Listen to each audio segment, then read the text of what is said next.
Bismillahirrahmanirrahim. Assalamualaikum warahmatullahi wabarakatuh. Waalaikumsalam warahmatullahi wabarakatuh.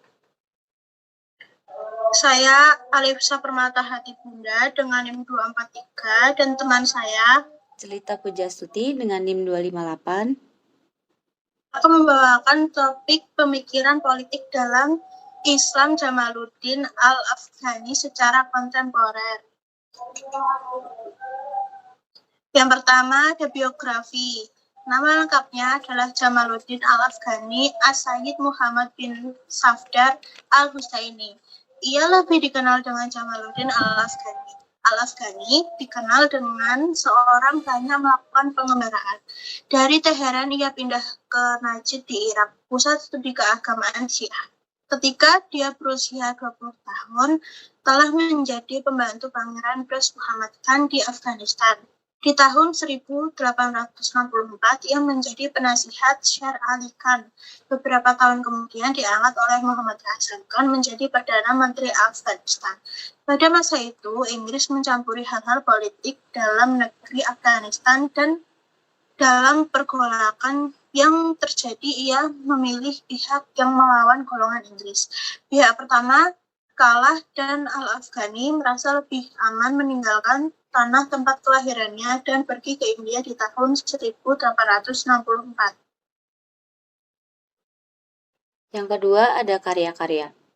Al-Afghani umumnya merupakan usaha mempertemukan imperatif-imperatif rasio manusia dan imperatif-imperatif teks suci, ajaran filsafat, dan ajaran Islam. Karya-karyanya ada dua, yaitu karya-karya berupa surat kabar dan karya-karya berupa buku. Karya-karya surat kabar yaitu berupa surat kabar Al-Urwatul Wuthqa, Al-Mis, dan At-Tijarah. Karya-karya berupa buku diantaranya yaitu 1. Tatimula Al-Bayan yang menguraikan tentang aspek sejarah politik dan budaya Afghanistan.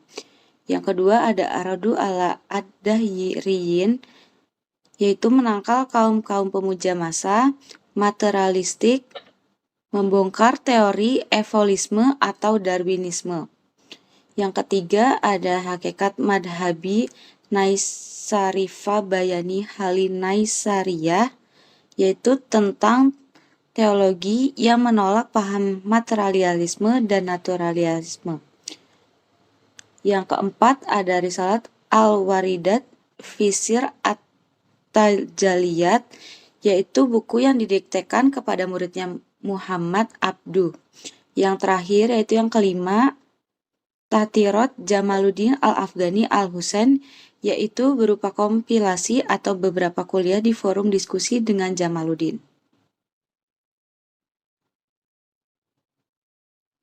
Yang ketiga, ada pemikiran Al-Afghani dalam bidang politik.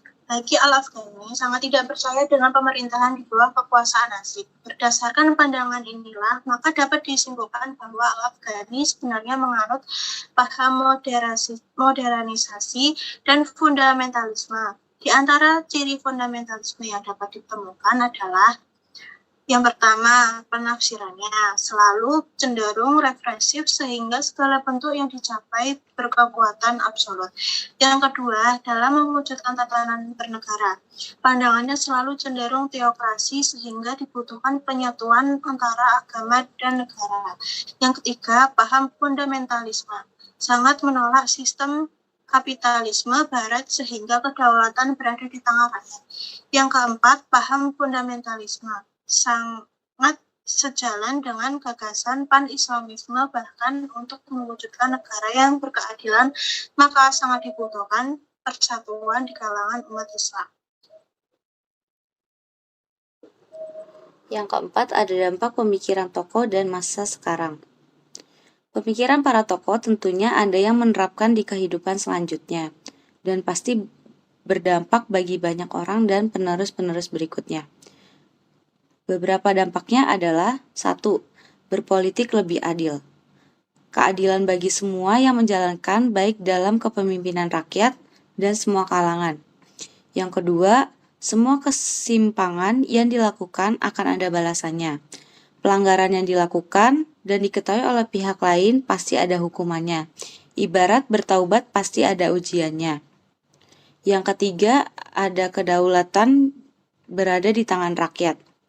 Karena semua yang dijalankan pemimpin pasti pada akhirnya akan bertujuan untuk kesejahteraan rakyat.